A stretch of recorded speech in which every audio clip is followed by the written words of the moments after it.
reflecting over your careers, and I might start with you, Mel. Thinking back right from the early days, you did your degree.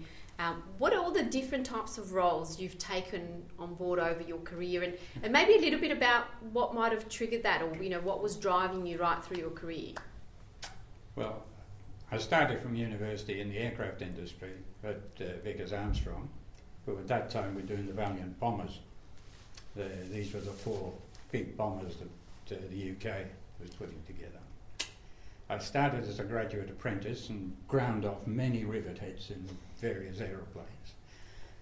Till I looked at the design section, because I went there thinking I wanted to do the mathematical stuff from it, because the professor and structural lecturer at Birmingham were both aircraft people in the civil section. So the aircraft industry looked, from my point of view, quite interesting. Then I saw their drawing office with drawing boards everywhere, and didn't seem to be anybody sort of doing things that looked interesting. So I didn't stay all that long, and then joined a consulting group doing the nuclear power stations in the UK. And that heavy design of heavy works went through from 56 to 62, and included site experience. So I went as site design engineer to Hinkley Point, where we'd been doing the design previously. So it was nice to see in the early days your own design sort of building up in the field and being massive concrete structures. So that carried on, and we went to carried on in the nuclear power industry at Sizewell and in Dungeness. And then, as I said, I married an Australian in London and came to Australia in 62. At that stage, looking for more site experience and working for the principal, as distinct from private, because the British one was designed for Taylor Woodrow. Right. Constructors. Yes. So Vales Point was about looking at the way principals ran the things. Vales Point was a bit of a disaster, but disasters give you the most useful experience usually. So anyway, a visit to Vales Point by Stan Teese ended up with me going to work as the field engineer at GI. They were one of the last of the hairy, snowy projects, way up high, and we made the news one night when we were snowed in, but we couldn't get in or out, but we made the news somehow. So that was GI. And then I was really looking after GI for experience in management. So I went to management consultants, PA, management consultants as they were then. And then the last of the snowy projects came up, and I was invited to go as chief engineer to Tumut 3. So that went on till 1972, and thereafter I went into consulting on my own, and that took me through to 1985. Yes. So I'd been consulting at that stage for 13 years.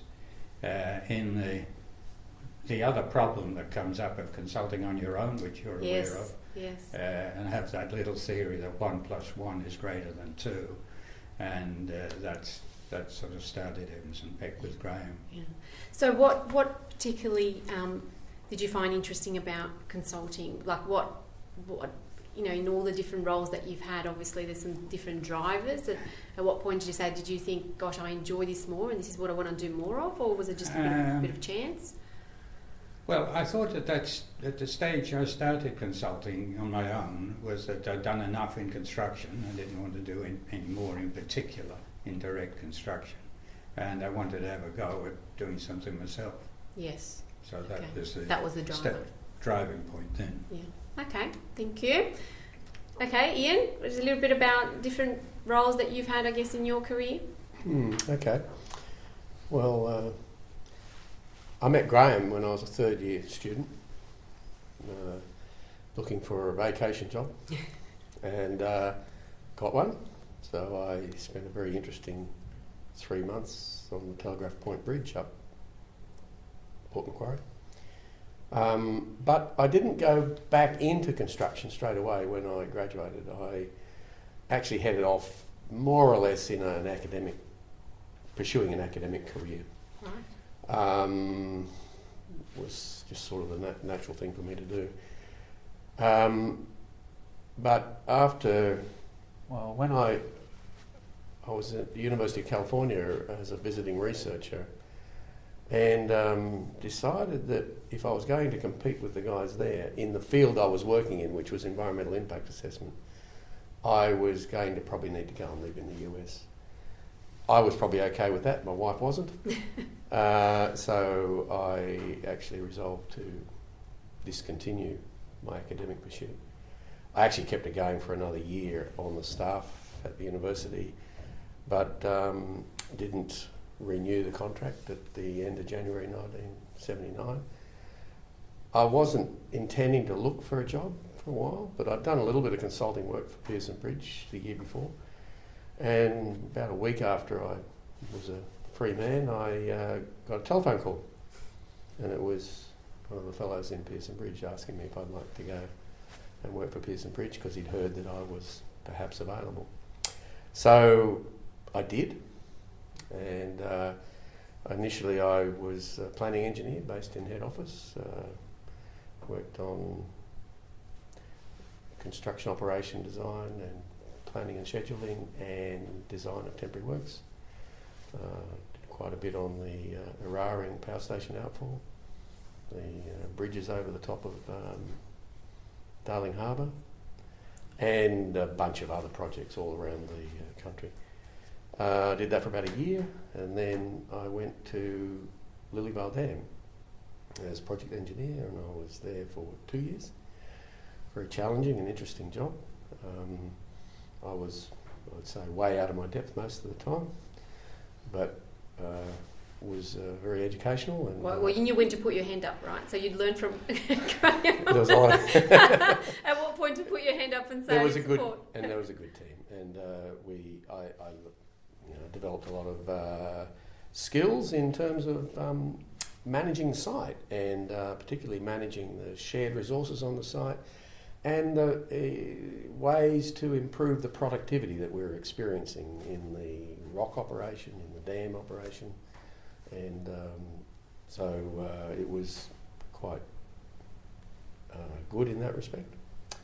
I then spent a couple of months in Hong Kong on the Hong Kong Island Eastern Corridor project, sort of as an internal consultant, helping them to sort out how they manage their people and resources on a day-to-day basis. Apparently I did help because the systems I set up there, I'm told, kept going right through to the end of the project. But while I was there one morning, I was woken up very early. It was Graeme Peck asking me if I would like to go to Abbott Point, which was the Abbott Point offshore coal loading facility, as a chief engineer up there. And of course, I had the attitude of going wherever at that stage, didn't have kids. Yeah. So I said yes, and blow me down. If 2 days later, I wasn't asked by the Hong Kong people, would I like to stay there as the marine section manager? Oh, jeez. I would like to have. But you committed yourself. But I'd already said yes. And I've always thought that Graeme might have been tipped off that they were going to do that. So you came in first. So anyway, no, he denies it. I came back and went on to the Abbott Point project, initially as what was called chief engineer. It was actually largely contractual and commercial, as well as managing the planning and temporary works and so on. After about 9 months, I took over from Adam, who came back to Sydney, and I was then the deputy project manager for the remainder of the project. I've always been very proud of what we achieved in the last 6 months of that, and it was a great team effort. And which project was this? Sorry? This is Abbott Point. Abbott Point, Up yes. in Queens, North Yes. Queensland. Yes. It's worth, sorry to interrupting, it's worth saying that won the Construction Achievement Award for 1984. 1984, that's right. Wow. And it was Fantastic. an astonishing team effort by all the staff and all of the workforce. It was a wonderful effort, and what we managed to achieve in the last 6 months, I've always felt was astonishing. Yeah. And so we loaded the first ship. That was the load commissioning. Waved it goodbye, and I went to the airport and came back because I was needed on another project at Garden Island Dockyard, which was a part of the refurbishment of Garden Island Dockyard. A cut and cover tunnel for utilities, plus a lot of other surface works. Made very complex by the fact we had to keep the dockyard operating whilst we did it. And that's why it was such a long project. We had quite a lot of trouble at first. Eventually I solved those problems, and I, after about a year, became the project manager. And I was still there when Mel and Graeme asked me if I would join Evans and Peck. Or they just asked me if I'd join them. And that I didn't want to do straight away because I wasn't happy to walk away from that project. Wasn't in a fit condition to walk away from at that stage, but 9 months later it was. Yes. And it was, again, a very strong team effort. Had a wonderful team eventually that knew the operation of the dockyard better than the dockyard people. And so it was a case of get out of the way or get run over sort of thing in a subtle and kind way. It was changed from being the worst forecast to the best forecast in the Costain Empire, and I kept getting auditors from London coming to see if it was real, which it was. It was real. So I was. I left there in March of 1987 and joined Evans and Peck. Without knowing what we would be doing or what I would be doing. I have pretty much done over the years everything that Evans and Peck has done, and I gravitated a lot into the commercial and contractual issues. So was there something that came naturally to you, do you think, the legal side of it? I had done a lot of it on those projects. The reality is that if my experience had been on easy projects, I wouldn't have been much use as a consultant. Right. I in fact had good experience on difficult projects, both a lot more from them. Technically, yes, and sometimes managerially, yes, and almost always commercially and contractually. So I was actually quite well experienced in that side of it. And got better at it, I guess, yes, as we did more. I know the second day, the day after I joined Mel and Graeme, I was on an aeroplane up to Queensland to go and talk to people on a small dam up there to help them see what had gone wrong. yes. I came back from that site inspection, and then the very next day I was on an aeroplane to Perth, looking at a pipe spooling operation in Perth to help them figure out what had gone wrong. And so I was right into it straight away. And well, they'd been waiting for you for like 9 months. So they had, it doesn't had feel it like all lined up. Yes, it doesn't feel like it's ever stopped. Yeah. To be honest. Okay, Graeme, your career. What are the different roles over that time that you've taken on board? And well, I started life as a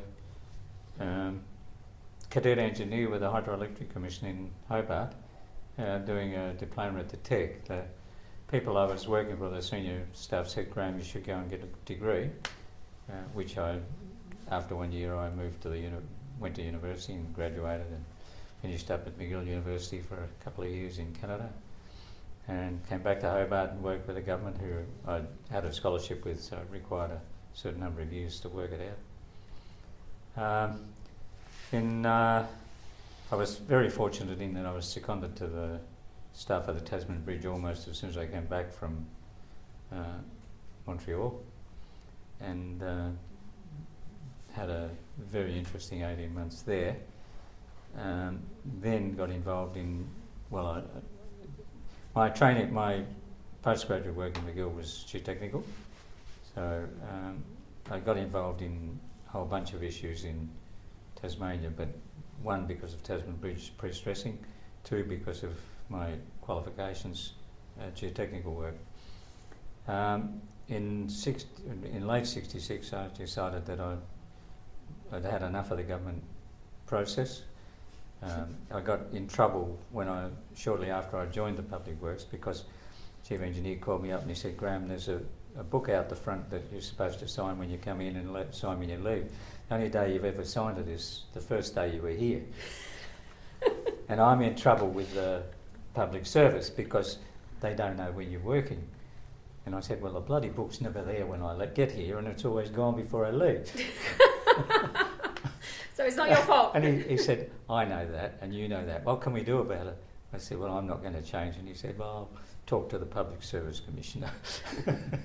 So anyway, I had an offer when I came to Sydney. I had two offers, one from Coffey and Partners, who are a geotechnical group, and one from a small contractor, Pearson Bridge. Because of my construction involvement in Public Works, I decided to go with a contractor, and one thing led to another, and sort of over my whatever number of years it was, 17 years or whatever, with Pearson Bridge, I got involved in bridges, wharves, power stations, tunnels, a lot of tunnels, just about every kind of civil work, except I didn't do much building. I wasn't much interested in multi-storey building. And that was the situation when Costains took us over in 1980. We were at that stage doing work in Hong Kong in our own right, Pearson Bridge, and we were registered as foreign contractors. The Eastern Island Corridor, which was a very large project in Hong Kong, goes around the island, a roadway around the island, came out for bid, and the director of Maunsell's up there rang me and he said, "Graeme, you guys, are you going to register for this job?" I said, "Oh, it's too big for us." And he said, "Well, Costains have put in a registration application, but they're not registered as a foreign company, so they can't be registered unless you are the bidder," because we were now owned by them. So then I had a discussion with Peter Costain, who was by then MD in UK, and I found out that in order for Costains to bid that, we had to be 25% of the joint venture. The deal we did with Costains in the UK was, we had a joint venture agreement which supposedly joint and several, but we had a backdoor arrangement where we had no involvement. They made or lost money, it was their problem. Within a very short time after getting the job, Peter Costain contacted me and said, "We'd like you to become active in that project because we see Pearson Bridge as a Southeast Asian offshoot of our business." So I had a look at the bid, went to UK and London and had a look at the bid, was initially poo-pooed by the Costain International staff because this bloody Colonial was coming out there to tell them whether it was a good, bad or indifferent bid. The long and short of it was a very bad bid. I reckon that to Costain Australia, who I was responsible to, that if we picked it up, it'd probably break even. It won't make much money, but it might not lose much money. So we became active in it. Now that was the beginning of, I don't know, probably 1981.